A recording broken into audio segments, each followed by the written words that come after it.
Mom! Oh, God.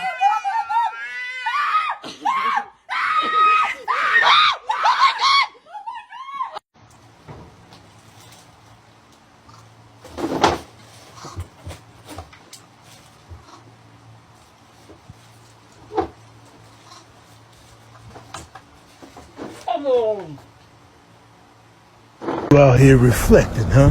Clearing your mind while you fish. Quiet. Look at your goofy ass in the water. Purify yourself in the waters of Lake Minnetonka. You was at peace while you was luring that fish to its death, huh? Come here. Come here, don't run from me. Let's talk about it.